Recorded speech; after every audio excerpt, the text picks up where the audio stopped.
आप और हम मृत्युलोक में आ गए, मृत्युलोक में हमारा जन्म हो गया, मृत्युलोक में हम पहुंच गए।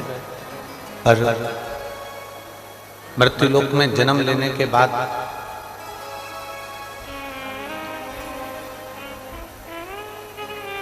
चौरासी लाख योनियों में भ्रमित होते रहे और उसके बाद में जो मनुष्य की देह मिली, मानव का शरीर मिला। इस मानव के शरीर को प्राप्त करने के बाद यदि हमने पृथ्वी पर आने के बाद भगवान शंकर की शिव भक्ति नहीं करी, मान लो हमारा जन्म तो हो गया, हम आ भी गए, इस मृत्युलोक में हमारा जन्म भी हो गया, पर हमने अगर शिव भक्ति को धारण ही नहीं करा तो फिर हमारा जन्म लेना सार्थक नहीं।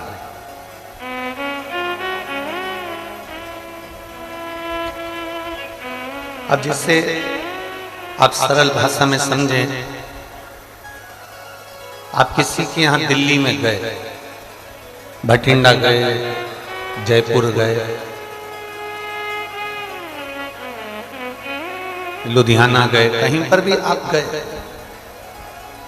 और जिससे मिलने के लिए गए और वही व्यक्ति आपको नहीं मिला, जिससे मिलने के लिए आप पहुंचे और वही व्यक्ति अगर आपको नहीं मिला, वो व्यक्ति यदि आपको नहीं मिलता है तो आपका जाना तो फिर व्यर्थ है। फिर मन में सोचोगे कि मैं इतनी दूर से आया, मैंने 500 रुपये खर्च भी करे, 200 रुपये खर्च भी करे, इतना गाड़ी का धक्का भी खाया और इतना धक्का खाने के बाद मैं यहाँ पहुंचा और उसके बाद में मुझे जिससे मिलना था वो मुझे मिला ही नहीं, मुझे जिससे मिलना था वो मुझे मिल ही नहीं पाया। तो शिव पुराण कहती है जैसे हम जिससे मिलने के लिए पहुंचे और वही नहीं मिल पाए तो हमारा जाना व्यर्थ, हमारा जाना बेकार। जिसके लिए हम गए और वही नहीं मिला तो हमारा जाना बेकार। फिर हम क्यों गए? उसी तरह शिव पुराण की विद्येश्वर संहिता भी कहती है जैसे हम किसी से मिलने गए और वो नहीं मिला तो हमारा जाना उसके घर बेकार है। उसी तरह 84 लाख योनियों में 83,99,999 योनियां काटने के बाद जो ये 84 लाखवें नंबर की योनि मिली है मनुष्य की, और इस मनुष्य को योनि पाने के बाद पृथ्वी पर आने के बाद हम यदि शंकर से नहीं मिल पाए तो हमारा पृथ्वी पर आना व्यर्थ है।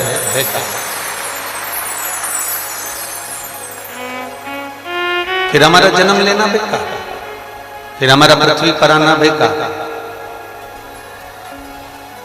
फिर हमारा जन्म लेना बेकार।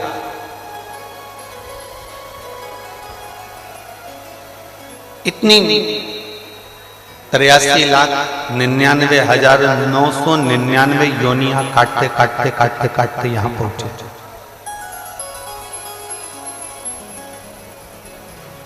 और इतनी योनियां काटने के बाद भी ये 84 लाखवें नंबर की जो योनि मिली और इस योनि को पाने के बाद भी अगर हम शंकर के नहीं हो पाए, हम भगवान के नहीं हो पाए तो हमारा जीवन व्यर्थ।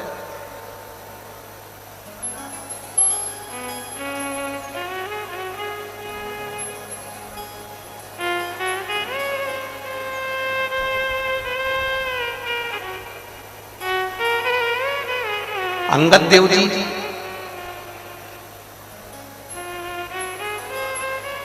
जो गुरु नानक देव जी कहते थे वो श्री अंगद देव जी भी कहते।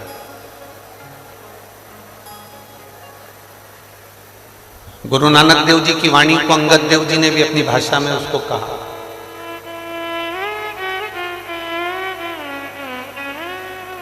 श्री अंगद देव जी ने एक बात बड़ी सुंदर कही है, बहुत सुंदर।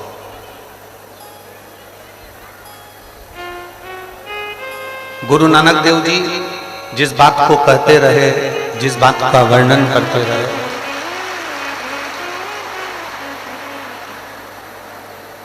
गुरु नानक देव जी जिस बात को कहते रहे, गुरु नानक देव जी जिस बात का वर्णन करते रहे,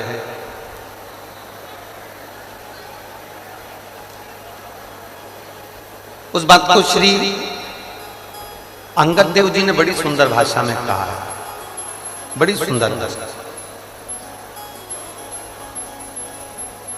श्री अंगद देव जी कहते हैं कि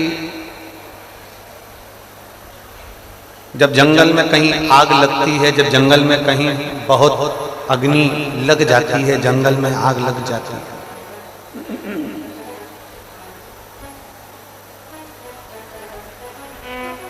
और जंगल में जब आग लगती है तो जो हिरण है वो हिरण जंगल से भागता है।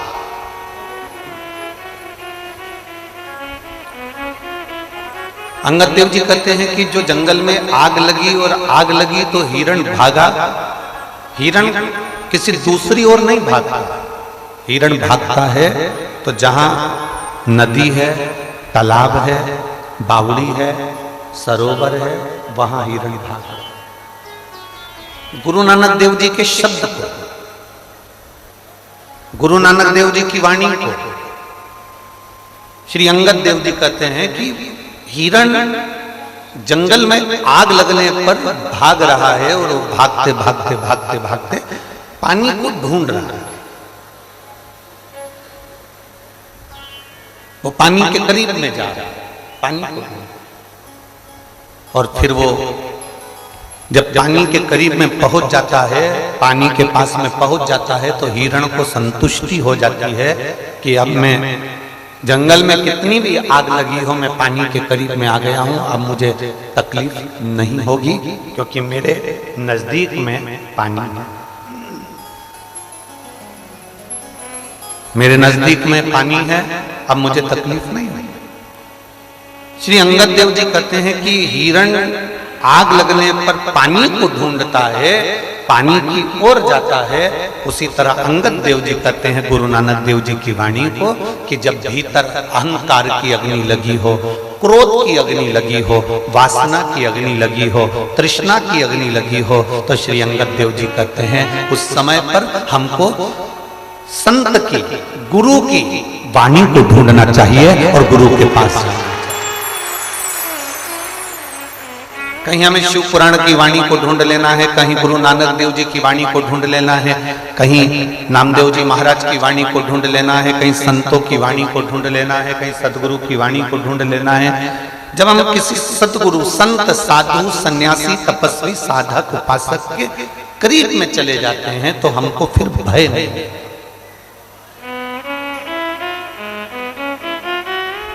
तारा बाबा जी की कुटिया में कथा चल रही है, करवाने वाले कौन है? तारा बाबा। आयोजक कौन है? तारा बाबा। करवा कौन रहे हैं? तारा बाबा। किसके घर में बैठे हो? बोलते जाओ जम के, तारा बाबा। रोटी किसकी खा रहे हो यहाँ 7 दिन रहकर? तारा बाबा। ठीक है, अब जरा विचार करिए, आयोजक भी वही है, करा भी वही रहा है, खिला भी वही रहा, पर प्रस्तुति हमारी है।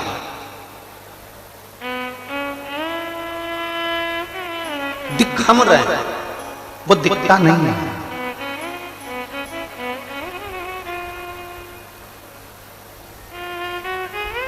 जो संत होता है, जो साधु होता है, जो सद्गुरु होता है, वो सम्मुख में नहीं आता, वो पीछे से टेका लगाकर कह देता है कि लो जाओ, तुम्हारा ये काम हो जाए, जाओ तुम पहुंचो, तुम्हारा ये कार्य हो जाए। कभी तुम्हारे सामने आकर तुमको भरकर 2-4 लाख रुपए कोई गुरु नहीं देगा। बहुत अच्छे से सुन लेना जरा, बहुत समझदारी की कथा है। कोई गुरु, कोई संत, कोई साधु, कोई सन्यासी, कोई तपस्वी, कोई साधक, कोई उपासक अपनी तिजोरी में से 2-4 लाख रुपए निकालकर तुमको कभी नहीं देगा, कभी भी नहीं देगा। क्यों? क्योंकि गुरु संत साधु तुमको भिखारी नहीं बनाना चाहता, वो तुम्हें मेहनत करना सिखाएगा और मार्ग बता देगा कि वहां चल। तुम सेठ बन जा, तो यहां से बठिंडा चले जाना, तू जा यहाँ से दिल्ली चले जाना, तू यहाँ से नोएडा चले जाना, तू यहाँ से गुड़गांव चले जाना, तो लुधियाना चले जाना, तो जयपुर चले जाना, वहां जाकर ये कर लेना। गुरु कभी अपनी तिजोरी में से धन नहीं देगा, कभी भी। क्योंकि दे देगा तो तुम्हें लालच बढ़ जाएगा, फिर तुम कुछ काम करने के लायक नहीं बचोगे। अगर उसने धन दे दिया ना तो तुम किसी काम के नहीं बचोगे, फिर किसी काम के नहीं।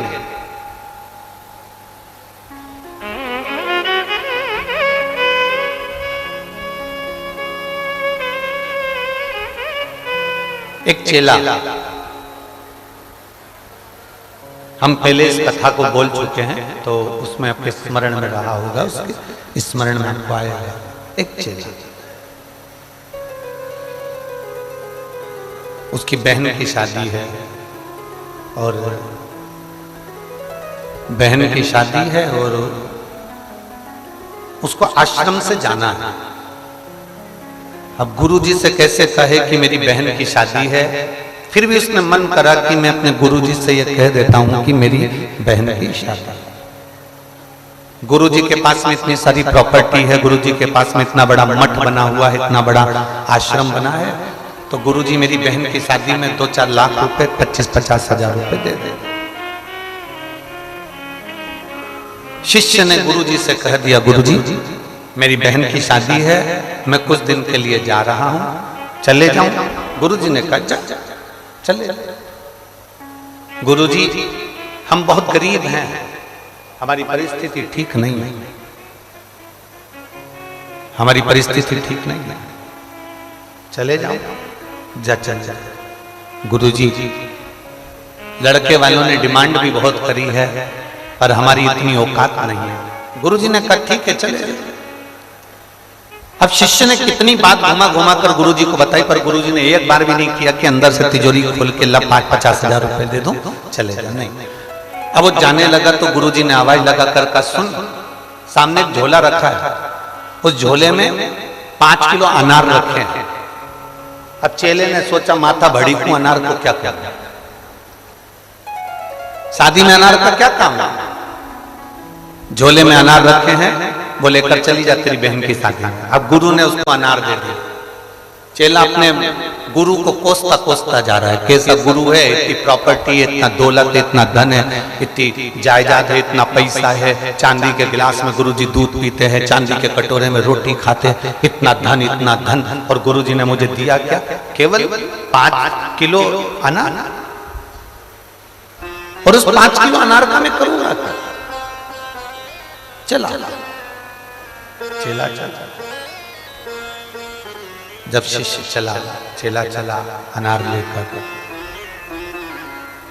चलते चलते बीच रास्ते में थोड़ा रुका। बाहर की आवाज खोल रहे हो, अंदर की खोलो। बीच रास्ते में चेला रुका।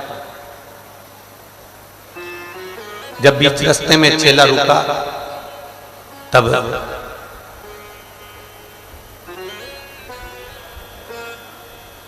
एक राजा बीमार पड़ गया और राजा जब बीमार पड़ा तो वेद जी ने उसको देखा था, डॉक्टर ने उसको देखा था, और वेद जी ने कहा था कि इसको जो दवा दी जाएगी वो दवा अनार के रस में दी जाएगी। इसको जो दवा देना है वो अनार के रस में देना है, अनार के रस। राजा ने अपने नगर में अनार दिखवाया पर अनार मिला। राजा ने सब दूर खबर पहुंचाई कि कहीं अनार मिले तो देखो, उसमें मुझे दवा लेना, उसमें मुझे औषधि लेना।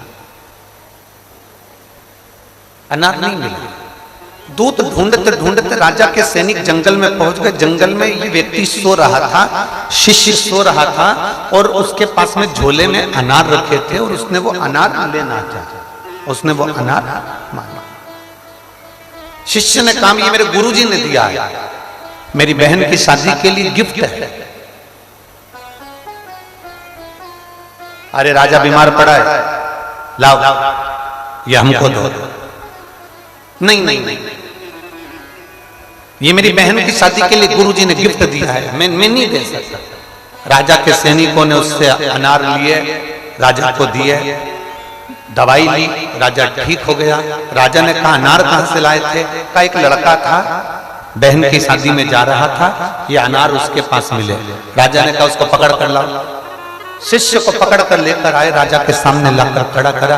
राजा ने कहा आपके अनार से मेरी बीमारी ठीक हुई है, आपके अनार से मेरा रोग ठीक हुआ है, आप चिंता मत करो। आपके अनार ने और आपने मेरे पुत्र जैसा काम किया है, इसलिए अब आपकी बहन नहीं, इस राजघराने की बेटी है, उसकी शादी मैं करूंगा,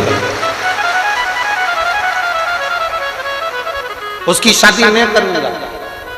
गुरु ने 1 रुपया नहीं दिया, 1 रुपया गुरु नहीं देता।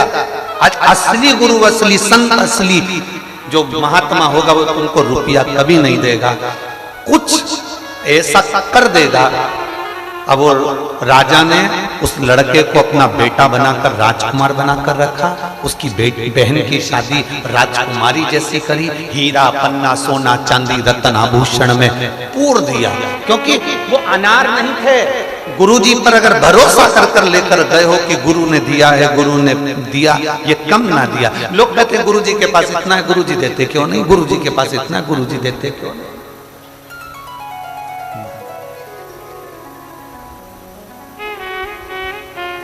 गुरु धन नहीं देता कभी भी, संत सतगुरु कभी धन नहीं देगा।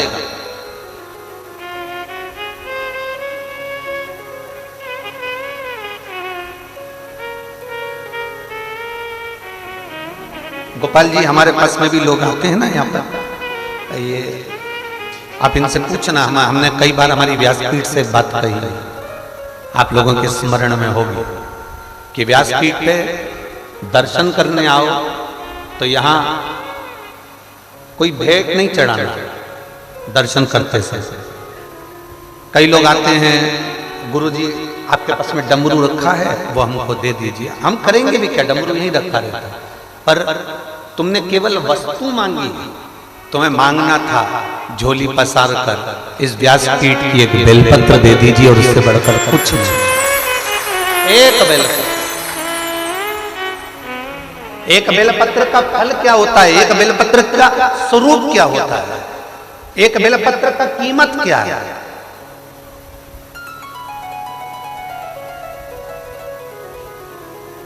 जिसने शिव पुराण नहीं सुनी ना, वो बेलपत्र को नहीं समझ सकता। अभी माननीय विधायक जी ने, श्री गोपाल जी ने कहा,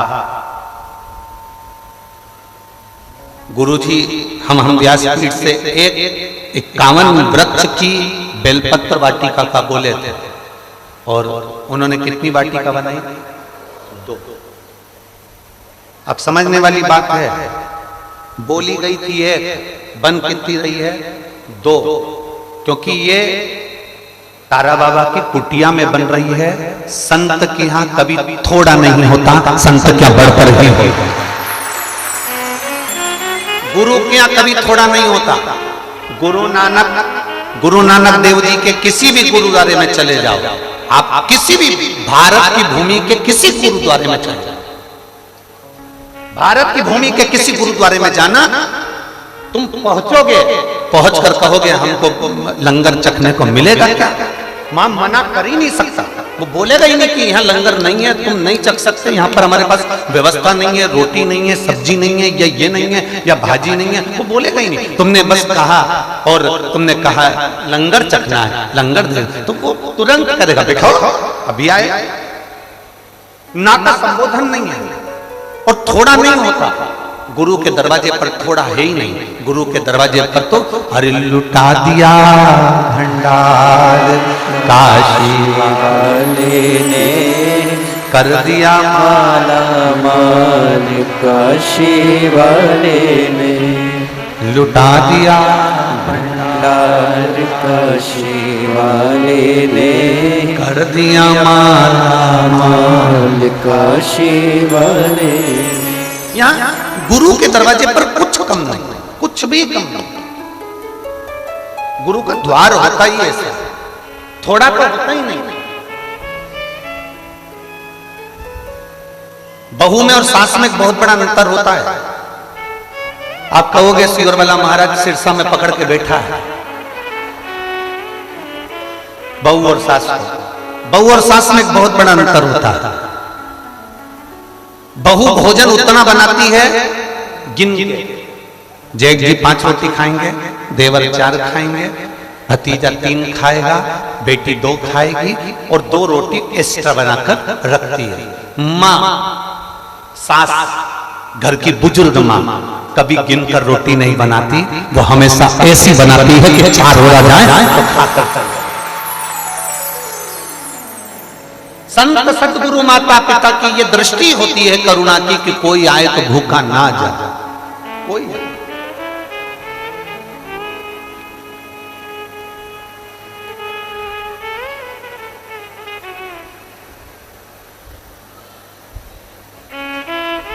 जो दिल से पुकारता है वो दिल से एक पत्थर है। देखिए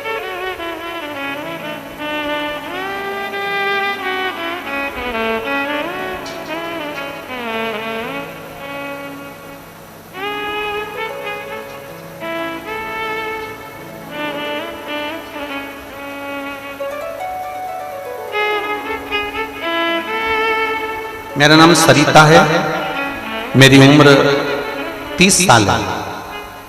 मैं छापरोली जिला बागपत उत्तर प्रदेश की रहने वाली हूँ। कहीं बैठी हूँ आप यहाँ? श्री शिवाय नमस्ते। मेरा नाम सरिता है, मेरी उम्र 30 साल है। मैं छापरोली जिला बागपत उत्तर प्रदेश की रहने वाली हूँ। गुरुदेव, मैं बाबा का क्या वर्णन करूं? 11 फरवरी 2023। इससे पहले मैंने कभी शंकर जी के मंदिर में नहीं गई और कभी भोलेनाथ जी को एक लोटा जल समर्पित नहीं किया।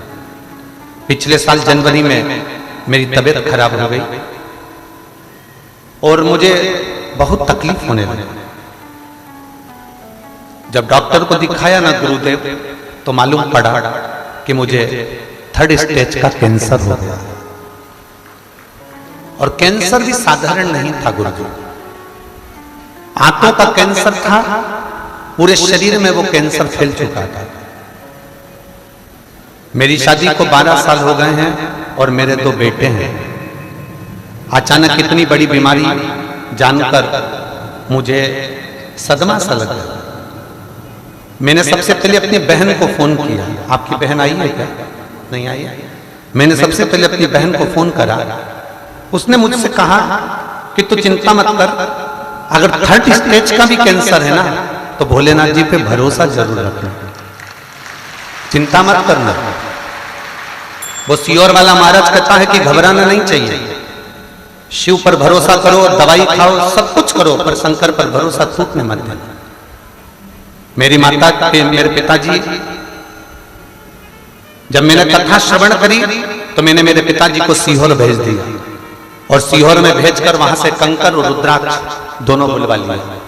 रुद्राक्ष को पानी में गला देती, शिवजी को जल चढ़ा देती, कुंदकेश्वर महादेव के नाम से उसको पी लेते, शंकर जी पे चढ़ी हुई बेलपत्र को खाती, शंकर जी का स्मरण करती, शिव मंदिर में झाड़ू पोछा लगा देती, पूजन कर देती। तुरंत एक और झटका दिया। मेरे पति और ससुराल वालों ने मेरा इलाज करवाने से मुझे मना कर दिया कि ये 3rd स्टेज का कैंसर है, बचना तो है नहीं, तो इलाज क्या कर रहा है। तब लगभग 1 साल हो गया। 1 साल में मायके में ही रही और मेरे महादेव की सेवा करती रही। मेरा भाई मेरा सहायता करे। हम 6 बहन और 1 भाई हैं। मेरे भाई ने मुझे दिल्ली के सबसे बड़े अस्पताल में, मैक्स अस्पताल में मेरा इलाज करवाना चालू करा। डॉक्टर ने मेरे भाई को कह दिया और मेरे सामने ये कह दिया कि ये बचेगी नहीं, इसका 3rd स्टेज का जो कैंसर है वो पूरे शरीर में फैल चुका है, दवाई करा रहे हो पर उसका कोई फायदा नहीं होगा, 10% भी बचने के चांस नहीं है, इसको ले जाओ। हम बाबा पर छोड़ दिए और फिर हमने बाबा को ही समर्पित कर दिया। एक लोटा जल चढ़ाती, रुद्राक्ष का पानी पीती, शिव जी का जो कंकर लाए थे उसकी पूजन करती, मंदिर में घंटों सेवा करती। बाबा का मैं क्या गुणगान करूं। मेरे बाबा ने ऐसी कृपा कर दी कि आज मैं पूर्ण तरह से ठीक हूं और बाबा को नमन करने के लिए एक बेलपत्र ले जाओ, आ जाओ, एक बेलपत्र ले जाओ। मैं पूर्ण तरह से ठीक हूं और मैं बाबा को नमन करने, ये कृपा शिव कर सकता। अकाल मृत्यु वो मरे जो काम करे चंडाल का, और काल उसका क्या बिगाड़े जो भक्त हो। काल जो शिव की आराधना करता है, जो शंकर की आराधना करता है, जो शिव भक्ति में डूबा रहता है, फिर उसका बाल बांका नहीं हो सकता। भगवान शिव ओघड़ का नाम है, वो त्रिकालदर्शी है, वो कैलाशी है, वो अविनाशी है, वो शंकर सहज है। जिसने बेलपत्र के महत्व को पहचान, अभी तो हम श्री गोविंद जी को, श्री गोपाल जी को हम धन्यवाद देंगे, बहुत बहुत धन्यवाद कि आपने इस व्यासपीठ की वाणी को स्वीकार कर वाटिका लगाने का जो संकल्प लिया। ये वाटिका सहज नहीं है, इसके नीचे बैठकर मात्र भगवान शिव का 3 दिवस का अनुष्ठान करने पर भी फल की प्राप्ति सहज नहीं है।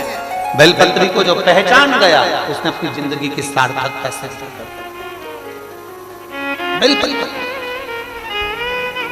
ये कोई कहे कि गुरुजी हमको, गुरु तुमको ये धन दे दे, दौलत दे दे, सामान दे दे, कोई मिठाई का डब्बा गुरुजी के पास में आया वो उठा कर दे दे, गुरुजी के पास कोई फल आ गया गुरुजी ने वो उठा कर दे दिया, उसकी मूलता नहीं है, उसकी मूलता नहीं है। मूल है भगवान शंकर का गुणगान, मूल है भगवान शिव की अविरल भक्ति। और तेरी कृपा बिना ना हिले एक भी अणु, लेते हैं श्वास तेरी कृपा से तनु तनु। बहुत अच्छा, हवन अच्छा कर दिया ना।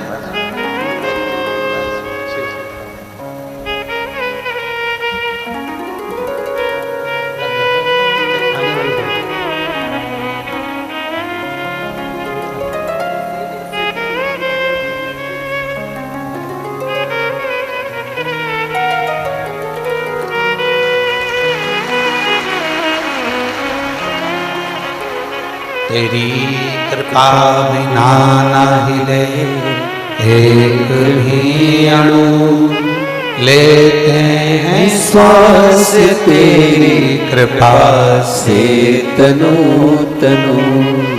हे गंगाधार मुक्ति द्वार ओमकार तू, भोले ओमकार तू, आयो शरण तिहारी शंभु तार तार तू। बखान क्या करूं मैं राहों के ढेर का, चपटी भभूत में खजाना कुबेर का। हे गंगाधार मुक्ति द्वार ओमकार तू, भोले ओमकार तू, आयो शरण तिहारी शंभु तार तार तू।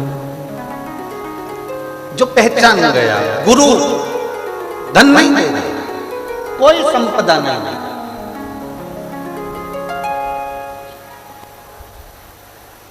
किसी गुरु के पास में कोई धन की कमी नहीं है। अच्छे से सुनना चाहिए।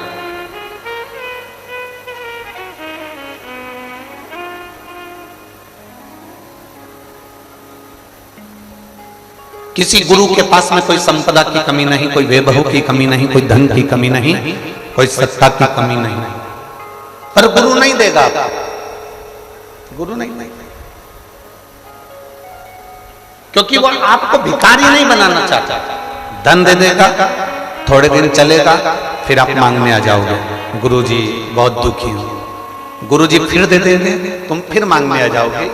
गुरु भिखारी नहीं बनाना चाहता, गुरु भिक्षुक नहीं बनाना चाहता। मेरा शंकर भी ऐसा है, मेरा शिव भी ऐसा।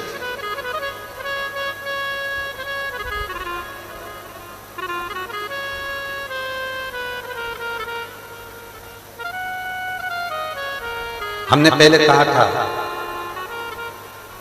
कोई जल्दी बनता है, कोई लेट बनता है, शंकर को जल चढ़ाने वाला एक दिन सेठ जरूर बनता है। हम पहले कहे कोई जल्दी बनता है, कोई लेट बनता है, थोड़ा समय लग सकता है, थोड़ी तकलीफें ज्यादा आ सकती है, थोड़ा कष्ट जिंदगी में आ सकता है, पर एक दिन से अब किसी ने कहा कि वो तो खुद वीराने में रहता है। तारा बाबा को देखो, अभी अभी तो ये कुटिया बड़ी बन गई, पर तारा बाबा की जो कुटिया है जिसके अंदर वो रहते थे, अंदर जाके तुम कभी दर्शन किए होंगे। टाट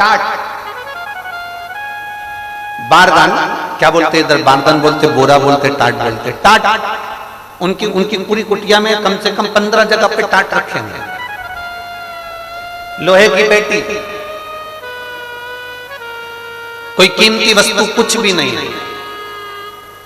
ओघड़ अड़भंग, जैसे शिव रहते हैं वैसा वो रहते हैं।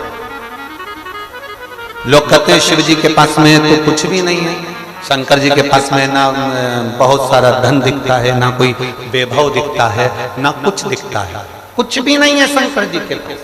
फिर ऐसा क्या है? मंगलवार का व्रत करते हो, तुमने हनुमान जी का व्रत करा, मंगलवार का व्रत करा,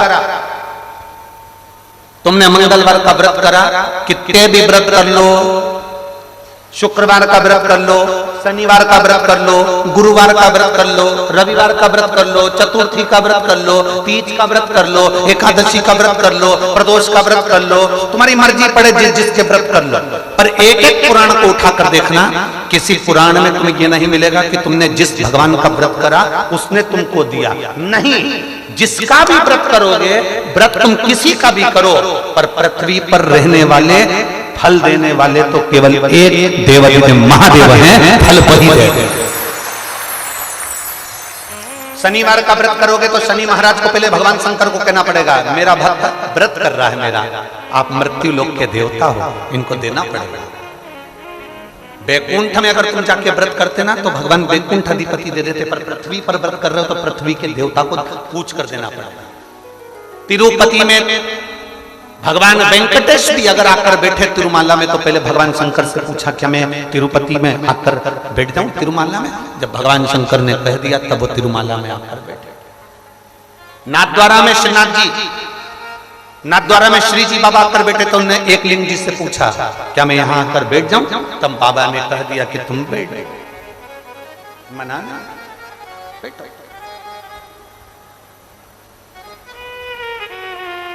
तुम किसी का भी व्रत करो, तुम्हारी मर्जी पड़े उसका व्रत करो, तुम्हारी मर्जी पड़े जिसका व्रत करो, तुम्हारा जो मन पड़े उसका व्रत करो, पर फल जिसका तुम व्रत कर रहे हो वो फल नहीं देते, शंकर भगवान को देना पड़ता है देवताओं के कहने पर कि इसने व्रत किया इसको फल देना।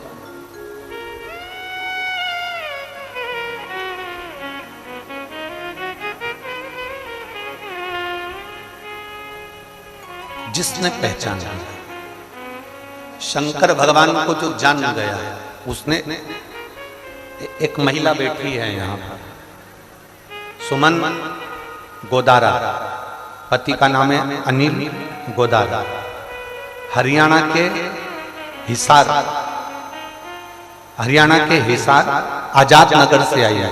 कहीं बैठी हो तो हाथ मिलाइए। हरियाणा के आप ही हैं? आ जाओ, एक बेलपत्र ले जाओ। हरियाणा के हिसार आजाद नगर से, आजाद नगर की रहने वाली हैं। हिसार के आजाद नगर से पैदल चलकर सिरसा तक कथा सुनने के लिए आई है। पैदल चलकर आई।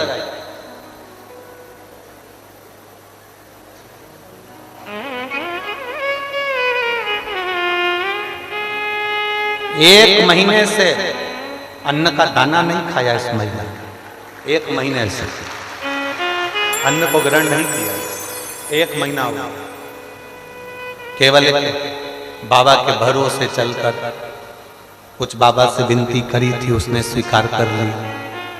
कथा सुनने के लिए दिल से कहीं नजदीक में हो और मैं जाऊं बिना।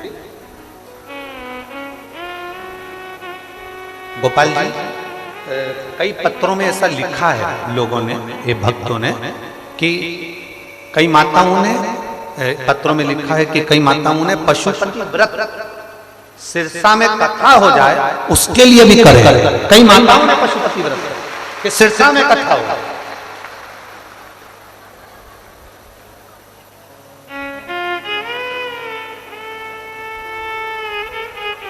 ये शिव भक्ति है, ये ओघड़ दानी की भक्ति है, शंकर की अविरल भक्ति है।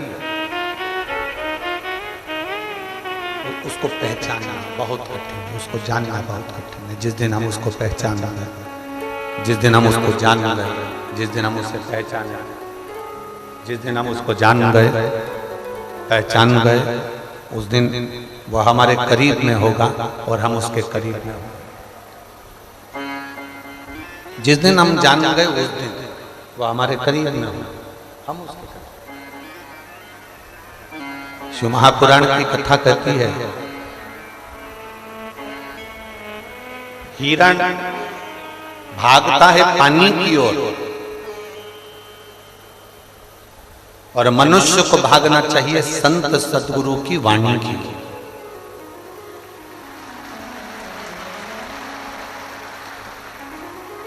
अब हम आपसे पूछें,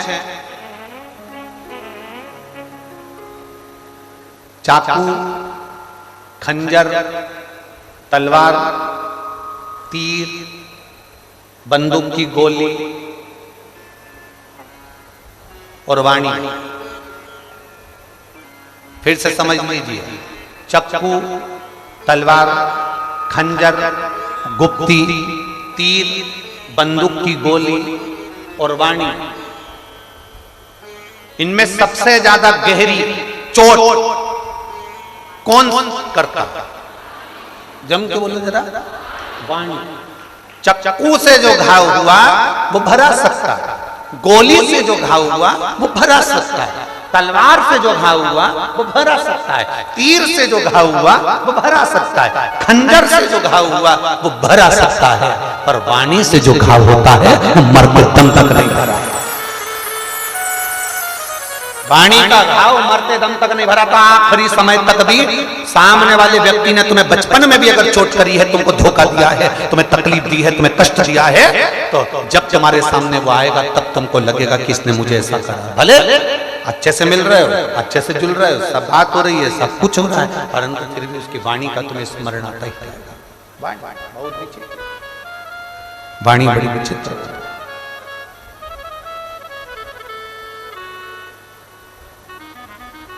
खंजर से तेज चलती है।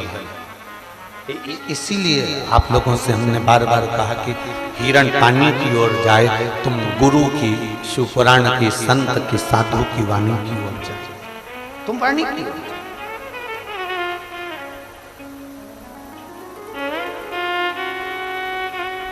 जब भगवान देवादिदेव महादेव का माता पार्वती जी के साथ में विवाह हुआ, शिव जी का जब माता पार्वती जी के साथ में शादी हुआ, शादी होने के बाद माता पार्वती जी ने शंकर भगवान की वाणी पर ही विश्वास किया, वाणी पर भरोसा किया, वाणी पर विश्वास किया।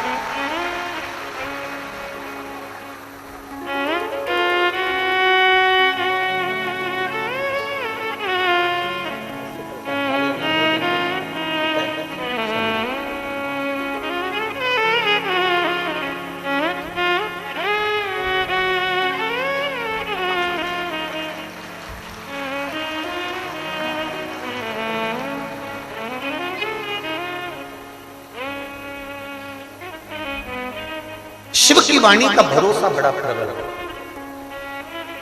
और जिसने शंकर की वाणी का भरोसा रखा है,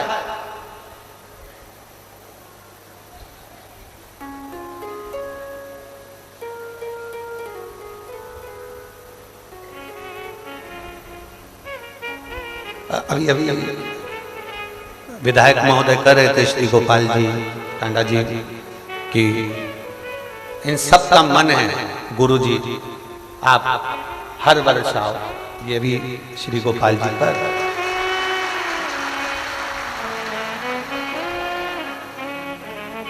हमारा और तुम्हारा कोई बैर नहीं है, हो कोई हमारी तुम्हारी दुश्मनी नहीं है कि हम नहीं है। पर हमने एक बात अपने जीवन में हमेशा उतारी है, वो आज भी कहता है, आहों में असर होगा घर बैठे बुला लेंगे। आप भगवान शंकर की भक्ति करो, भजन करो, कीर्तन करो, स्मरण करो, शिव जी को एक लोटा जल चढ़ाते रहो। जितने बाबा की कुटिया में बैठे और जितने आस्था चैनल पर कथा सुन रहे हो, जितने फेसबुक यूट्यूब पर कथा सुन रहे हो, जितने तारा बाबा की कुटिया में कथा सुन रहे हैं, जितने रोड पर, कल कोई ने एक लेटर भेजा था, उस लेटर में लिखकर भेजा था कि जितने तारा बाबा की कुटिया के अंदर हैं उतने गोविंद जी ने बाहर रोड पे बड़े बड़े माइक लगा रखे हैं, दुकानों के अंदर भी लोग बैठे हैं, दुकानों के अंदर भी बैठे हुए हैं। तो जितने रोड पर बैठे हैं, जितने तारा बाबा की कुटिया में बैठे हैं, जितने आस्था चैनल पर कथा सुन रहे हैं, जितने फेसबुक यूट्यूब पर कथा सुन रहे हैं, इतना ध्यान रखना, तुम्हारा विश्वास जब दृढ़ होगा, तुम्हारा विश्वास जब पक्का होगा और मेरा भोलेनाथ तुम सबकी झोली जब भर देगा तो अगले साल हो सकता है फिर बुला लेगा। विश्वास की दृढ़ता होना चाहिए, विश्वास की दृढ़ता हो। मालूम पड़े हम इस बार कथा के कर चले जाएं और तुम्हारी झोली खुशियों से ना भरावे तो तुम अगले साल कथा में आओगे। अरे बोलो तो जम के नहीं। इसलिए मेरे भोले बाबा से इतना निवेदन जरूर करूंगा कि जितने आए इतना भर देना, इतना भर देना, इतना भर देना कि अगले बार फिर आके यहाँ बैठे। एक बेटी है जो भटिंडा में आई थी, एक भटिंडा वाली कोई बेटी,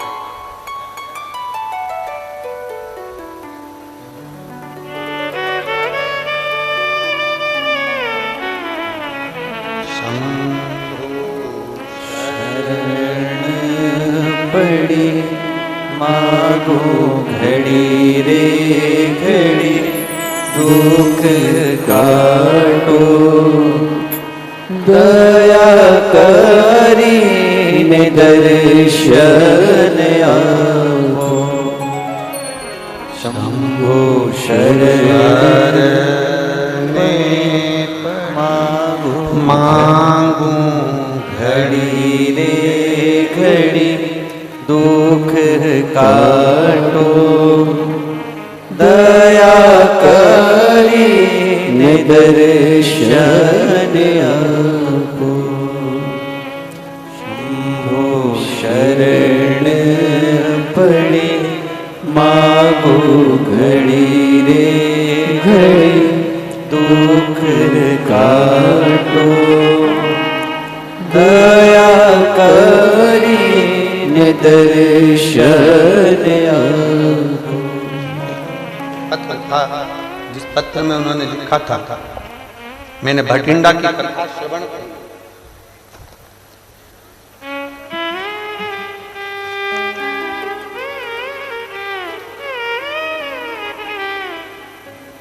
और भटिंडा की कथा सुनी।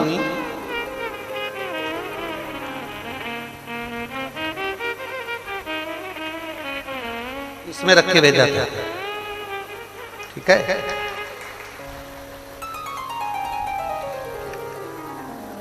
मेरा नाम नीरू गोयल है, मेरे पति का नाम प्रशांत गोयल है। मैं मंडी गोविंदगढ़ पंजाब की रहने वाली हूँ। कहीं बैठी हो तो हाथ हिलाई। हाँ ठीक है, दिख गए। श्री शिवाय नमस्ते। मैं मंडी गोविंदगढ़ पंजाब की रहने वाली हूँ। मेरा मोबाइल नंबर यह है। बाबा के चरणों को नमन करती हूँ। श्री गोपाल जी को, गोविंद जी को साधुवाद देती हूँ, धन्यवाद देती हूँ, जिन्होंने हमारे भाग्य को चमकाने के लिए शिव पुराण की कथा को करवाया। साधुता एक लोटा जल का मैं वर्णन करना चाहती हूँ। मेरा भोले बाबा कोई साधारण नहीं है गुरुदेव। मेरे ओघरदानी ने ऐसी कृपा कर दी। मेरी बेटी का नाम तन्वी गोयल है। उसने नीट का एमबीबीएस की तैयारी के लिए कोचिंग लेनी थी, परंतु हमारे पास में इतना पैसा नहीं था। पारिवारिक स्थिति ऐसी नहीं है गुरुदेव कि कहीं से धन की व्यवस्था हो सके। तब आपके मुख से हमने कथा में सुना था, शिव महापुराण की कथा में पंडाल में शंकर के आए हुए भक्त को मौका मिल जाए तो एक जरा सा मुख झूठा जरूर करा देना। बन सके तो अपनी बोतल का पानी पिला दो, चाहे अपने घर से कुछ लाए हो वो खिला दो, पर उसको खिलाना चाहिए। मुख झूठा जरूर करा। हमारे पास में इतना नहीं था। हम भटिंडा की कथा में पहुंचे और हम केवल थोड़े से बिस्कुट के पैकेट लेकर हम वहां पहुंचे और हमने वो बिस्कुट का पैकेट वहां पर खिलाया। हमको नहीं मालूम था कि मेरा बाबा इतनी जल्दी कृपा कर देता है और इतनी दया कर देता है। गुरुदेव, जिस समय पर हमारी कोई औकात ही नहीं थी, मेरे भोलेनाथ ने ऐसी कृपा कर दी कि बिना 1 रुपए के दिए मेरी बेटी का नीट एमबीबीएस का कोचिंग और पूरा चीजें उसकी क्लियर हो गई। बाबा, आप तो कह जाते हो कि पंडाल में बैठकर कथा सुनने वाला खाली नहीं जाता, पर हमको लगता है आपकी वाणी को शंकर स्वीकार करता है। इसलिए हमारे पास में इतना भी नहीं था कि हम बच्चों को अच्छे से एजुकेशन कराते। भटिंडा की कथा और सिरसा की कथा में कोई अंतर नहीं है गुरुदेव, केवल 1-1.5 महीने का अंतर है। पर 1 महीने के अंदर मुंह झूठा कराने का क्या फल होता है? कोई मुझसे पूछे, आज बाबा की कृपा से 20-20, 25-25 लाख भी बाबा मुझे प्रदान कर रहा है और मुझे कोई कमी नहीं। मैं बाबा को धन्यवाद देने के लिए, ये शिव तत्व ओघड़ी है। ऐसा हाथ हिला दो देने का।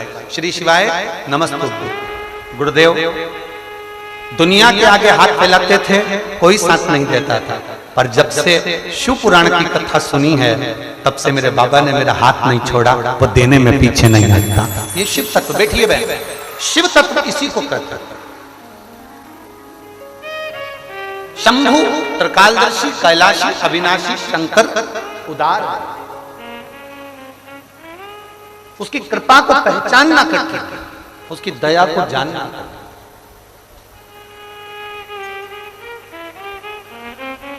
उसमें लिखा बेटी कोचिंग नहीं कर पा रही थी, पर उसके लिए व्यवस्था भी मेरे भोलेनाथ ने करा और वो नीट की कोचिंग करना प्रारंभ कर। हम उसके सहारे, हम उसके भरोसे रहे।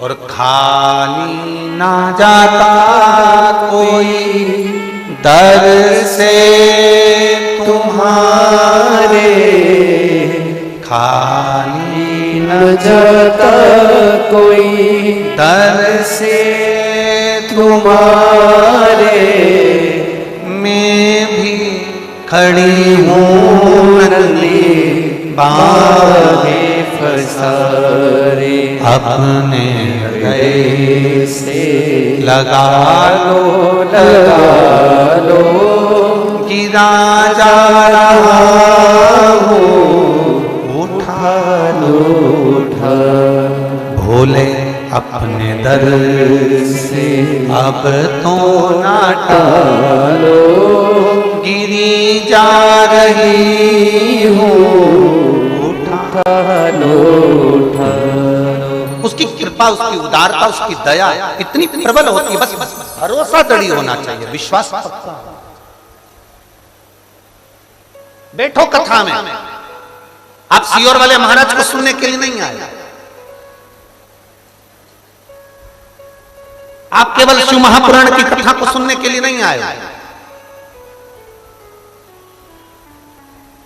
आप 7 दिन भगवान शंकर से, तारा बाबा जी से, तारकेश्वर महादेव से मिलने के लिए आए हो और अपना दुखड़ा बाबा को सुनाने के लिए आए। केवल सियोर वाले महाराज से कोई मतलब नहीं होना चाहिए तुमको, स्पष्ट बात है जो है।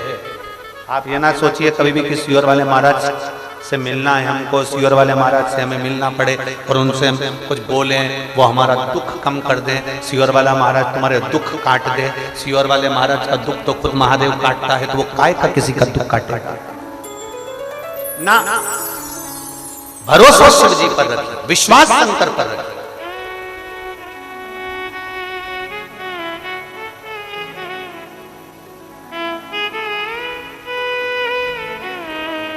कितना सुंदर एक संवाद है रामचरितमानस का, स्मरण करिएगा जरा।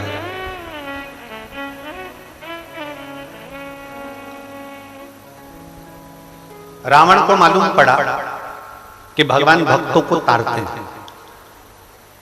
किसको तारते हैं? जम जम के बोलो जरा, भक्तों। रावण को मालूम पड़ा कि भगवान भक्तों को तारते हैं। रावण छोटा था, उसकी शादी नहीं हुई थी।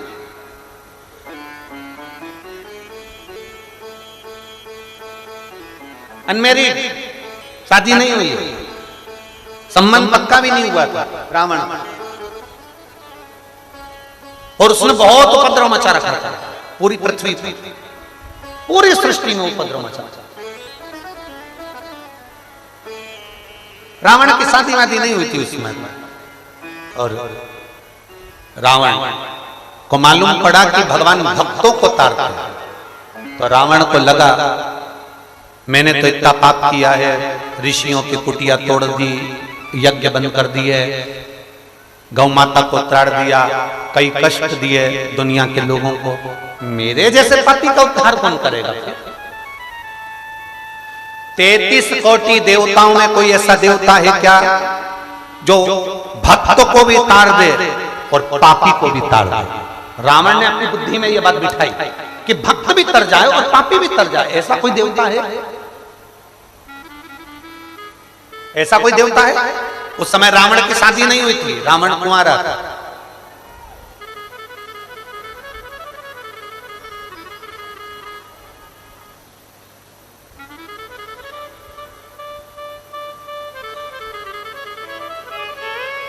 रावण भटकता रहा,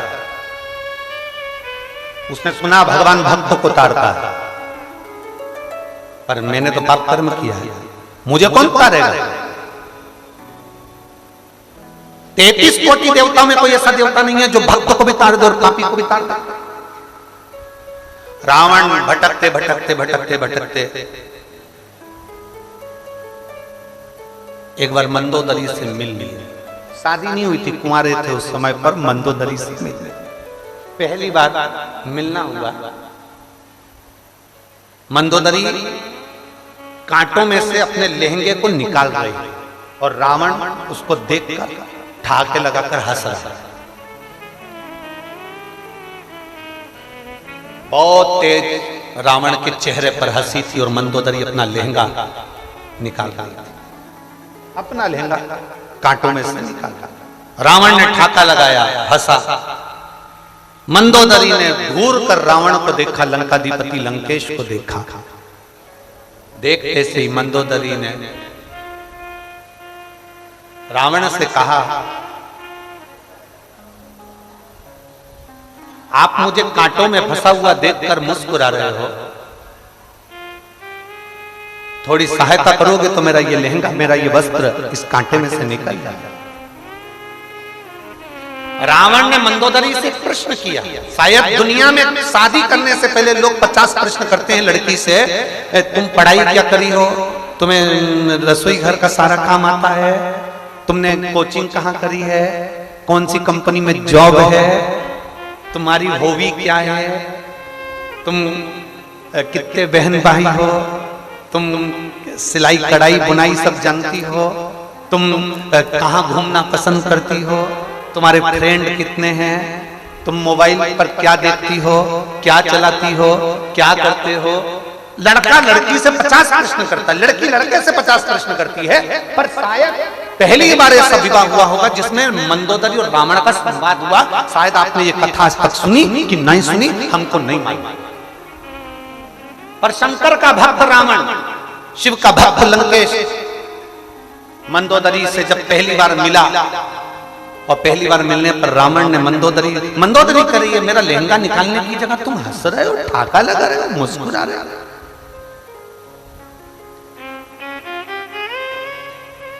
लड़का लड़की में पहली बार जब मुलाकात होती है शादी के लिए तो कितनी कितनी बातें होती है, बहुत सारी बातें होती है, बहुत। लड़की भी कह देती है एक बार बस अपनी शादी हो जाए, मैं पूरे घर को स्वर्ग बना दूंगी और घर में रहने वालों को स्वर्गवासी बना दूंगी। जब घर को ये स्वर्ग बनाएगी तो उसमें रहने वाले तो वैसे स्वर्गवासी हो जाएंगे। बोले तो बोले, बस शादी हो जाने दो।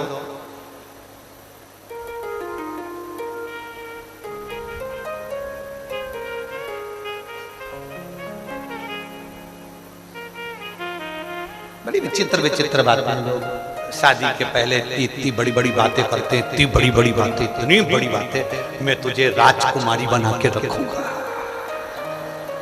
अब यहाँ इतनी बैठी है बेचारी, कितनी बड़ी बड़ी बात करी थी, मैं तुझे रानी बना के रखूंगा, क्या मालूम था नौकरानी बना के रख। जरा सा पानी गिरता और चिल्ला के दौड़ते, पोछा तो लिया, झाड़ू तो लगा ले, पोछा तो लगा ले, फिर ये कह देती है मैं तुम्हारे बाप की नौकरानी। कितनी बड़ी बड़ी बात लोग करते हैं, इतनी बड़ी बात बोलना भी नहीं चाहिए। जैसे हो वैसे बोलो, देखो हम तो ऐसे हैं और वैसे ही रहेंगे, उसमें क्या है। रावण ने मंदोदरी को देखा, मंदोदरी कर रही है, तुम वस्त्र निकालने की जगह ठाठा लगाकर हंस रहे हो। रावण कहता है मेरा एक प्रश्न है, अगर तुमने उस प्रश्न का उत्तर दे दिया तो मैं तुम्हारा वस्त्र भी निकाल दूंगा और जिंदगी भर तुम्हें अपनी रानी बनाकर रखूंगा और तुम जैसा कहोगी वैसा करूंगा, तुम जैसा कहोगी वैसा करूंगा। बस एक प्रश्न है, उस प्रश्न का उत्तर दे दीजिए। मंदोदरी का लहंगा कांटे में उलझा हुआ है, रावण मंदोदरी से कह रहे हैं, तो मंदोदरी ने पूछा तुम्हारा प्रश्न क्या है, उत्तर दो, बताओ क्या प्रश्न है। रावण ने कहा मेरा प्रश्न केवल इतना सा है कि मैंने संतों के मुंह से सुना है, ऋषियों के मुंह से सुना है कि भगवान भक्तों को तारता है। कोई ऐसा देवता है जो पतितों को भी तार दे, कोई ऐसा देवता है जो पापी को भी पार उतार दे और भक्तों को भी पार उतार दे। मंदोदरी ने उसी समय मुख से कहा वो केवल एक है, वो कैलाश पर रहने वाला देवाधिदेव महादेव है। इससे पहले रावण कभी शंकर को नहीं भजता था, इससे पहले रावण कभी शिव का स्मरण नहीं करता था, इससे पहले रावण कभी शंकर का स्मरण नहीं करते थे, पर मंदोदरी के मुख से सुना कि वो शिव भक्तों को भी तारता है और वो शिव पापियों को भी पार उतारता है। वो शिव भूत प्रेत पिशाच डाकनी प्रेत सबको पार लगा देता है। वो शिव, वो शंकर, उसको लोग पशुपति नाथ भी कहते हैं, तो पशुओं को भी पार देते हैं। उसका एक नाम श्रंभेश्वर है। श्रंभेश्वर मतलब एक पक्षी, पक्षियों को भी पार लगा देता है। पशुपति नाथ बनकर पशुओं को पार लगा देता है। महेश्वर बनकर संसार की संरचना का आनंद पा देता है। वो साधारण नहीं। रावण ने मंदोदरी के वस्त्र को निकाला और रावण ने उस दिन सोच लिया कि अब मुझे कुछ नहीं करना है, सारे देवताओं को तो बंदी बना लिया है, महादेव को बंदी नहीं बनाना, उनकी आराधना करना है, क्योंकि वो पापियों को भी तार देता है, पतितों को भी पार उतार देता है। रावण से मंदोदरी ने फिर एक प्रश्न किया, जरा सुनिएगा उस प्रश्न को। रावण से मंदोदरी प्रश्न करता, मंदोदरी ने पूछा रावण से, तुमने प्रश्न करा कि भक्तों को तारते हैं, पापियों को कोई तारने वाला भगवान है, पापी और भक्त दोनों को तारे, तो आपने कह दिया महादेव है। मंदोदरी ने प्रश्न किया, तुम भक्त हो कि पापी हो? अब किसी की शादी हो रही हो और लड़के पूछ ले, पीते हो?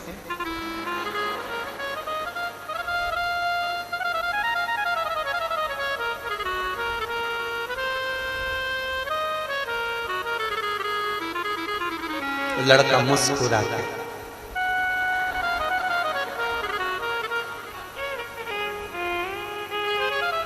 मेरी सौगंध खाओ। लड़के ने सोचा खा लो, मर भी जाएगी तो दूस दिया जाएगा।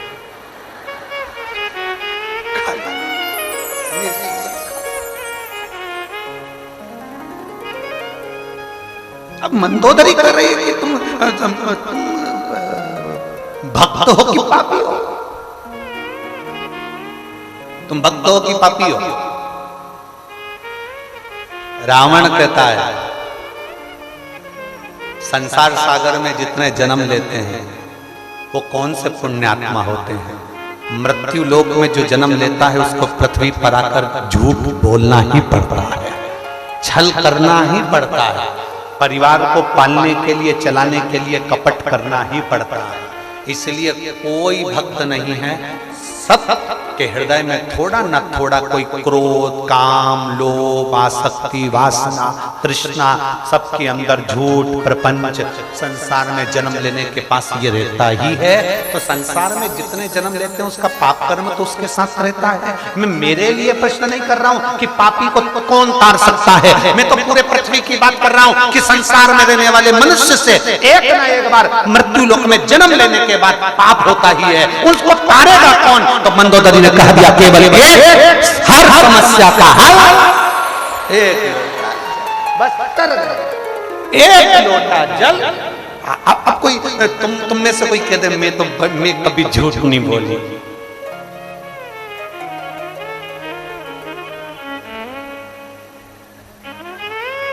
कभी कभी टेढ़ी चोटी वाली की भी चोटी सीधी हो जाती है। हमने भी देखी वो फिल्म भला है बुरा है जैसा भी है मेरा पति मेरा। कभी कभी टेढ़ी चोटी वाली की भी चोटी सीधी हो जाती है। पर याद रख लेना मनुष्य की देह मिल जाए और तुम कहो कि मैं झूठ नहीं बोलता, तुम मनुष्य की देह मिल जाए और तुम कह दो मैं कपट नहीं करता, मनुष्य की देह मिल जाए तुम कह दो मैं ईर्ष्या नहीं करता, मनुष्य की देह मिल जाए और तुम कह दो कि मैंने किसी को धोखा नहीं दिया, मनुष्य की देह मिल जाए और तुम कह दो कि मैंने किसी को गाली नहीं दी, मनुष्य की देह मिल जाए और तुम कह दो मैंने किसी का अहित नहीं करा। तो भूतोना भविष्यते अहंकार, काम, लोभ, आसक्ति, वासना, तृष्णा, क्रोध ये मनुष्य की देह में भगवान देकर भेजता है। इसलिए पृथ्वी पर अगर जन्म हुआ है तो एक बार शंकर भगवान का भजन जरूर करना, क्योंकि पापी को भी पार उतारने वाला वो शिव है। भक्त को भी वही तारता है, पापी को भी वही तारता है। शंकर जी की किसी से दुश्मनी नहीं है। तुम देख लो अगर किसी से दुश्मनी हो, रावण कितना बड़ा सुर था, भगवान नारायण से उसकी दुश्मनी थी, ब्रह्मा जी से उसकी दुश्मनी थी, इंद्र से थी, शंकर जी से थी नहीं थी। बेस्ट फ्रेंड, दुश्मनी है ही नहीं। उन्होंने शंकर जी से कहा भी हमारी लंका चलो कैलाश पे से। शंकर भगवान बोले मेरा मन नहीं तेरे यहां जाने। क्यों? मेरी सोने की लंका उसमें जाने का क्यों मन नहीं? शंकर जी बोले नहीं मैं नहीं जा सकता क्योंकि मैं तो अपनी गुफा में अच्छा, पर्वत भी अच्छा। रावण जिद चढ़ गया, तू मेरा बेस्ट फ्रेंड होकर नहीं चल सकता, चलना पड़ेगा। शंकर भगवान को लेके चल दिया। शंकर भगवान ने सोचा इसके जाऊंगा नहीं जाऊंगा नहीं। बीच रास्ते में शंकर जी ने अपना भजन बढ़ा दिया, उसने नीचे लग दिया, हिले ही नहीं, वैद्यनाथ के रूप में पूजा नहीं। पार कौन करे? कौन संसार में जन्मा जिसने अच्छे से अच्छा संत, साधु, गुरुजन, तपस्वी जन, साधक, उपासक जो पृथ्वी पर जन्म लिया है। मृत्यु लोक इसको कहते हैं संसार, जिसमें कोई सार ही नहीं। उसका नाम बोलो बोलो जम के बोलो, संसार। इसको कहते दुनिया, मतलब दुगनिया। यहाँ जितने बैठे हैं सबके दो मुंह हैं, कभी किसी के मुंह पे अच्छा बोल देते हैं, थोड़ी देर बाद उसी की बुराई कर देते हैं, दुगनिया। इसलिए इसका नाम दुनिया। तो तुम किसका साथ तो लेकर बैठे? यहाँ दुनिया में बहुत लोग चिल्ला चिल्ला के कहते हैं भैया जी संघर्ष करो हम तुम्हारे। अरे बोलो तो जम के, भैया जी संघर्ष करो हम तुम्हारे। अब ईमानदारी से बोलो, साथ होते तो संघर्ष की जरूरत क्या पड़ती? खा मतलब तुम साथ नहीं हो, बस चिल्ला रहे हो। केवल चिल्ला रहा है, भैया जी संघर्ष करो, हम तुम्हारे साथ हैं। साथ होते तो संघर्ष करना ही क्या पड़ता जी, संघर्ष की जरूरत ही क्या पड़ती, पर संघर्ष करना पड़ रहा है क्योंकि अपने अपने नहीं हो पा। अरे देख लिया संसार हमने, देख लिया सब मतलब के यार हमने देख लिया, झूठा है संसार हमने देख लिया, झूठे नाते झूठे रिश्ते, झूठे नाते झूठे रिश्ते, अरे झूठा है संसार हमने देख लिया, सब मतलब के यार हमने देख लिया, देख लिया संसार हमने देख लिया। क्या देख लिया? रावण ने केवल अपने लिए नहीं कहा। अब कोई लड़का होता इस जगह पर, मंदोदरी ने प्रश्न किया, तुम भक्त हो कि पापी? अगर तुम्हारी शादी हो रही होती तो तुम कितने कितने सारे गुण बताए जाते हैं, कितने गुण। हमारी लड़की बड़ी सुशील है,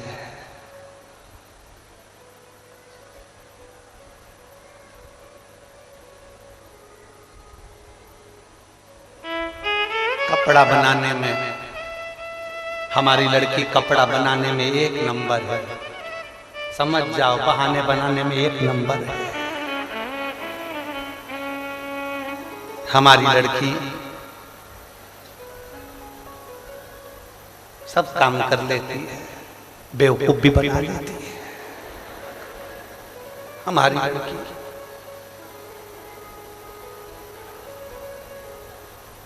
कभी पार्लर नहीं जाती क्योंकि 24 घंटे पार्लर में बैठी रहती है, आती नहीं। कितनी कितनी बात, कितनी कितनी एक से बढ़कर एक उसके गुण बताए गए, लड़के के भी एक से बढ़कर एक गुण बताए गए। अवगुणों को छुपा लिया गया, गुण प्रस्तुत कर दिए गए। गुण प्रस्तुत है, अवगुण छुपा लिए। रावण अवगुण नहीं छुपा रहा, ये रावण की विद्वत्ता है, ये रावण की महानता। अवगुण नहीं छुपा रहा। रावण से पूछा मंदोदरी ने, तुम भक्त हो कि पापी हो?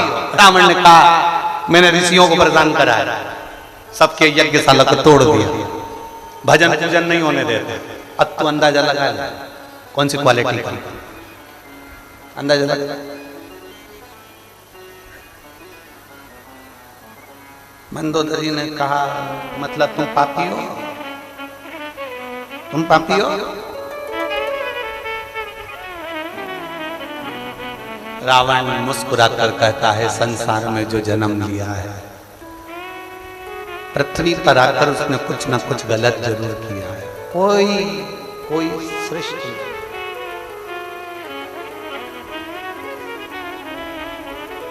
ये संसार कोयला की कोठी, ये संसार कोयला की कोठी, दाग लगे दामन में मन तू मत पड़ रे उलझन में, मत पड़ रे उलझन में, नर तू मत पड़ रे उलझन में। ये संसार कोयले की कोठी है, कोयला की खान है, जो आएगा थोड़ा ना थोड़ा तो लगेगा ही, थोड़ा ना थोड़ा लगेगा। पाप कर्म व्यक्ति से होगा, तो पापी को भी कौन तार सकता है? मंदोदरी ने फिर कहा, तुम भक्त हो कि पापी हो? रावण ने कह दिया पापी। मंदोदरी कहती है, तुमने क्लियर कह दिया, आपने मेरे सामने अपने पाप को दर्शाया। बस एक काम करना लंकाधिपति, जब महादेव के सामने जाओ, उसको एक लोटा जल चढ़ाओ, तब उसके सामने भी कह देना कि मैं पतित हूं, तू पावन है, पार लगाना तेरा काम है, मैं पापी, तू संभाल।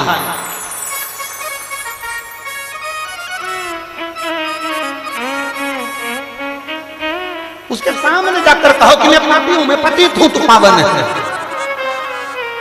और हम क्या करते हैं, हम बहुत शरीफ बन के जाते हैं भगवान के मंदिर में, शंकर जी के मंदिर में इतने शरीफ बनकर जाते हैं, भगवान के मंदिर में इतने शरीफ बन के जाते हैं, मेरे बराबर कोई पुण्यात्मा नहीं, मेरे बराबर कोई धर्मात्मा नहीं, मेरे बराबर कोई सत्कर्म करने वाला नहीं, मेरे बराबर कोई दान करने वाला नहीं, मेरे बराबर कोई पुण्य करने वाला नहीं, मेरे बराबर कोई व्रत करने वाला नहीं, मेरे बराबर कोई अनुष्ठान करने वाला नहीं। हम भगवान के सामने बहुत अच्छे बनकर जाते हैं। नहीं, भगवान के सामने जाना तो ये कहना, मैं पतित तू पावन, मैं पापी तू भगवान। भक्तों को तो बहुत पार लगाया, मेरे जैसे पापी को भी पार लगा देना, इतनी सी कृपा मेरे ऊपर कर। भगवान भी समझ जाएगा कि कितना सत्य बोल रहा है। सत्य बोलने वाले समझ में आते हैं। भगवान के सामने सत्य बोलो, दुनिया के सामने अपनी जगह पर जाने तो तुम बोलोगे भी तो नहीं मानेंगे, कि वो तो समझेंगे झूठ बोल। दुनिया के आगे नहीं, परमात्मा के आगे सत्य बोलो। भगवान की शिव महापुराण की कथा में जब बैठो, शंकर के सामने जब बैठो, दिल से कहकर जाना, उससे दिखावे से नहीं, छल से नहीं। यहाँ एक महिला बैठी है,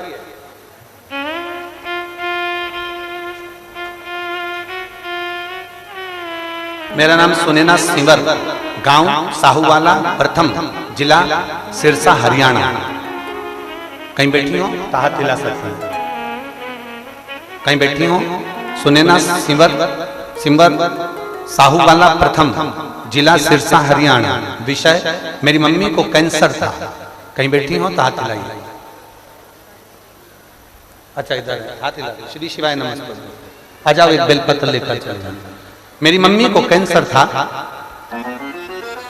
2022 में आंख का कैंसर हुआ था। 2 साल बाद पता चला मेरी मम्मी को सेकंड स्टेज पर कैंसर आ गया। सिरसा के भंवरलाल डॉक्टर ने भी हमें बताया कि मम्मी को कैंसर है। हम उनको भटिंडा, हिसार, चंडीगढ़ लेकर गए, पर सभी दूर यही बताया कि उनको कैंसर है और ऑपरेशन के लिए कहा गया। पर मेरी माता की अवस्था देखकर कैसे उनका ऑपरेशन करा गुरुदेव। तब मेरी बुआ की बेटी ममता को फोन किया, उसने मुझे बताया कि पशुपतिनाथ का व्रत चालू कर दो। पशुपतिनाथ का व्रत करोगे और शंकर जी पर अगर भरोसा करोगे, वो सीहोर वाला महाराज कहता है शिव पर करा भरोसा कभी टूटता नहीं है। आप भरोसा करो, किसी को सीहोर भेजो, वहां का कंकर और शंकर मंगवा, वहां का रुद्राक्ष मंगवा। बाबा, हम बाबा की प्रार्थना कर सीहोर भेजे, कंकर शंकर बुलवाया, पशुपतिनाथ का व्रत करना प्रारंभ करा। आपने प्रदोष का एक उपाय बताया था, वो उपाय हमने करना प्रारंभ करा। बाबा, हम भगवान से केवल एक ही प्रार्थना करते थे, बाबा मेरी मम्मी को ठीक कर देना। धीरे धीरे उनकी अवस्था ढलती चली गई, अवस्था में तकलीफ आने लगी। बिल्कुल बाबा ऐसी कृपा करो कि वो ठीक हो जाए। गुरुदेव, मैं शिव का क्या गुणगान करूं।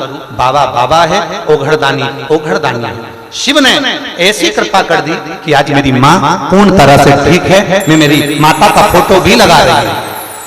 एक फोटो उन्होंने उनकी मम्मी का लगाया है जिसमें वो ठीक हैं, और एक फोटो जो उन्होंने लगाया अपनी मम्मी का जिसमें उनके बाल पूरे झड़ चुके हैं और शरीर उनका दुर्बल है, जो उनके पास में गले लगकर बैठी हुई हैं। आप लोग एलईडी पर देख रहे होंगे। एक फोटो जिसमें उनके पूरे बाल जा चुके हैं, पूरा शरीर दुर्बल हो चुका है, और दूसरा फोटो जब वो ठीक हो गई, जब बाबा की कृपा से पूर्ण तरह से ठीक हो गई, ये दूसरा फोटो लगाया गया है। एक फोटो जिसमें वो पूर्ण तरह से रोगी हैं, और दूसरा फोटो जिसमें वो पूर्ण तरह से ठीक हो गई। शिव तत्व की प्राप्ति, ओघड़ शंभु त्रिकालदर्शी कैलाशी अविनाशी को उसको जानना कठिन है। एक विश्वास जड़ी हुई है शिव के सामने, कभी झूठ ना कहिए। आप जाओ सारे देवताओं के सम्मुख में झूठ बोलोगे चल जाएगा, पर शंकर के कोटले पर, शंकर के मंदिर में, शिव महापुराण में झूठ का काम नहीं। झूठ सत्यम शिवम, शिव को सत्य प्रिय है।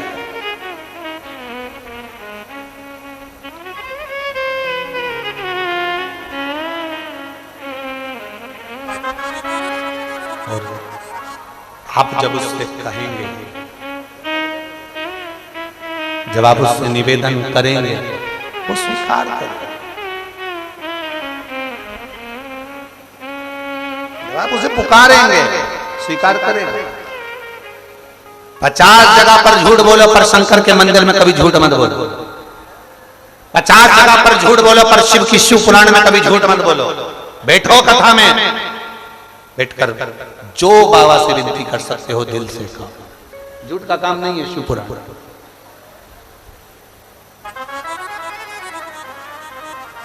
मैंने तेरे ही भरोसे बाबा, तेरे ही भरोसे हवा बिच उड़ती जावांगी बाबा, डोर तो छड़ी ना में कटी जावांगी। भोले मैं तेरी पतंग, शंभो मैं मैं तेरी पतंग हवा बिच उड़ती जावांगी बाबा, डोर तो छड़ी ना में कटी जावांगी। भोले मैं तेरी पतंग, शंभो मैं मैं तेरी पतंग। शिव को सत्य प्रिय है। जहां सत्य है वहां शिव है, और जहां शिव है वहां जीवन, जम के बोल दो जरा, सुंदर है। जीवन की सुंदरता ही सत्य और शिव में है। जहां सत्य है वहां शिव, और जीवन की सुंदरता उसी में।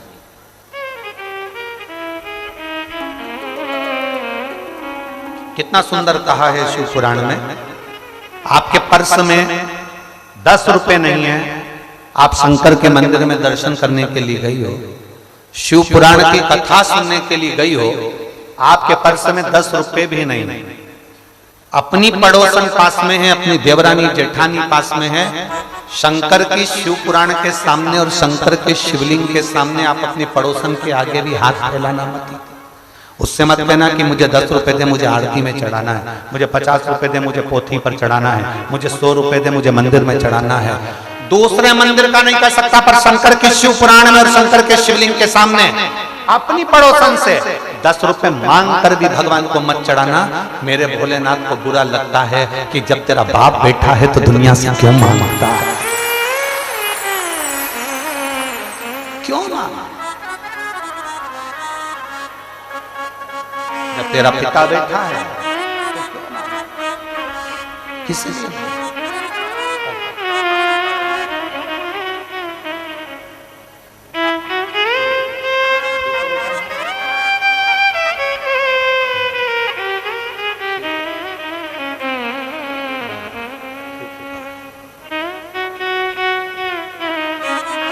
हमने पहले भी कथा में आपको सीओर आना है ना कुबरेश्वर धाम पर, आप बाबा से कहो ना भोलेनाथ जी।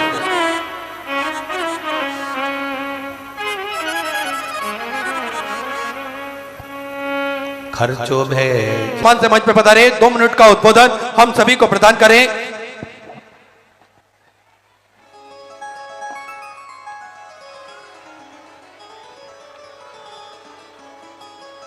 गुरुदेव के पावन चरणों में प्रणाम करते हुए आज मैं आप लोगों के लिए इतना ही कहूंगा कि आध्यात्मिक गुरु श्री प्रदीप मिश्रा जी को सुनने जो श्रद्धालु जिस श्रद्धा और भाव से पहुंचे हैं, ये मैंने इससे पहले कहीं नहीं देखा। आपके चरणों में मेरा प्रणाम है, बारंबार नमन है। कांडा परिवार की तरफ से आप सबको, माँ बहनों भाइयों को, सबको बहुत बहुत प्रणाम है। तारकेश्वर धाम की इस तपस्थली पर, बाबा तारा जी की इस तपस्थली पर, इस भूमि पर आप सब लोग गुरु महाशिव पुराण की इस कथा का श्रवण कर रहे हैं। गुरु जी के मुखारबिंद से निकला एक एक शब्द जन कल्याण के लिए यहाँ बैठकर सुनने वाले ही नहीं, जहाँ तक सब चैनलों के माध्यम से जहाँ तक इनकी आवाज़ पहुँच रही है, विश्व का कल्याण हो रहा है, ये बहुत ही बड़ी बात है। मैं इनके चरणों में बारंबार गोपाल, गोविंद और पूरे कांडा परिवार की तरफ से इनको नमन करता हूँ। महाराज जी ने 2 दिन पहले एक बात कही थी मुझको, इस पंडाल में कि गोपाल ये आदेश है कि इस तारकेश्वर धाम में आप 51 बेल लगाकर एक बेल वाटिका बनाएं, जिसमें बैठकर अगर कोई भगवान शिव का 3 दिन जप करेगा तो उसकी मनोकामना पूर्ण होगी। मैं महाराज जी के उन आदेशों का इनके गोपाल और गोविंद ने पालन ही नहीं किया, अपितु भगवान शिव के सामने और एक भगवान के शिवालय के सामने 2 51 बेल पत्रिका की 2 वाटिका हमने आज लगा दी है। ये सिरसा के और यहां आने वाले कुटिया के हर व्यक्ति के कल्याण के लिए जो इनका आदेश हुआ था वो हमने पालन किया। अब सिरसा की जनता की तरफ से मैं महाराज जी से एक बात कहना चाहूंगा, आध्यात्मिक गुरु श्री प्रदीप मिश्रा जी से, कि सीहोर तो वहां का तो कंकर कंकर शंकर है ही, और आपने मुझे कहा है तो मैं जरूर आऊंगा, पर सिरसा की जनता भी ये चाहती है कि हर साल आप यहां भी जरूर आएं।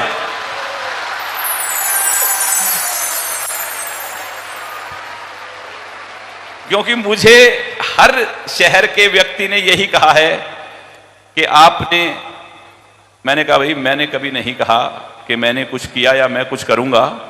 मैं तो उनके आगे और मेरे तारा बाबा के आगे ये बात आपकी जरूर रख दूंगा कि वो हर वर्ष आकर महाशिव पुराण की कथा इस तपस्थली पे, इस तारा बाबा की कुटिया में जरूर सुनाएं और जन जन का उद्धार करें। मेरी आपसे ये प्रार्थना है।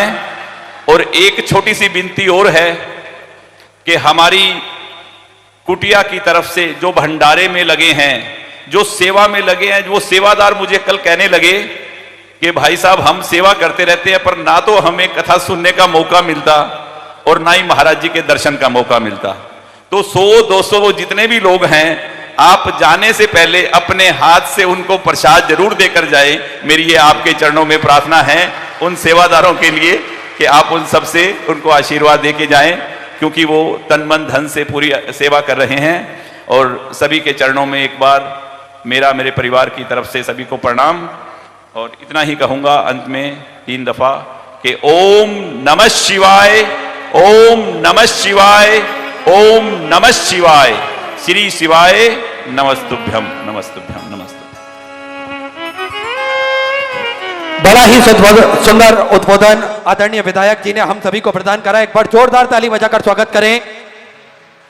सुंदर आज कथा के 4th दिवस में हम सभी प्रवेश करेंगे।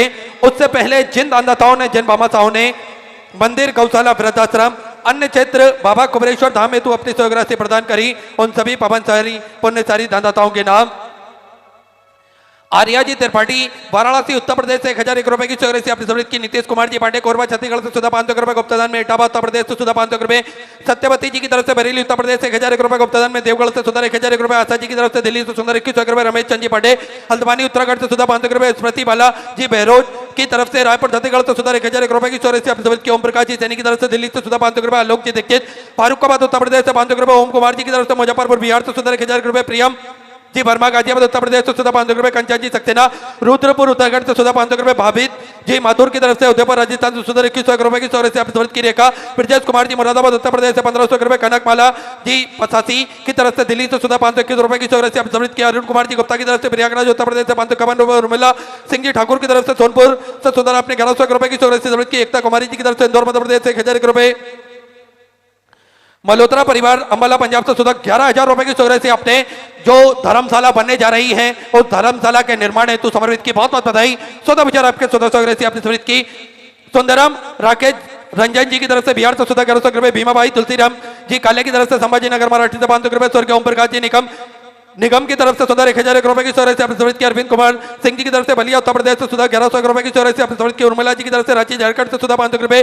प्रिया जी शर्मा की तरफ से जबलपुर मध्य प्रदेश से सुधा 500 रुपए। तेजस जी यादव हावड़ा पश्चिम बंगाल से 1100 रुपए। विक्रम प्रताप सिंह जी की तरफ से कानपुर उत्तर प्रदेश से 500 रुपए। देवेंद्र जी शुक्ला की तरफ से दमोह मध्य प्रदेश से 551 रुपए। रमाकांत जी बुतौलिया की तरफ से ग्वालियर मध्य प्रदेश से सुधा 1100 रुपए की सहयोग राशि अपनी समृद्धि की। कैलाश चंद जी बीना की तरफ से दिल्ली से सुधा 1100 रुपए। गुड्डू सिंह जी ठाकुर की तरफ से कांगड़ा हिमाचल प्रदेश से सुधा 5100 रुपए की सहयोग राशि अपने गौ माता के चरण हेतु समृद्धि की। बहुत बहुत बधाई।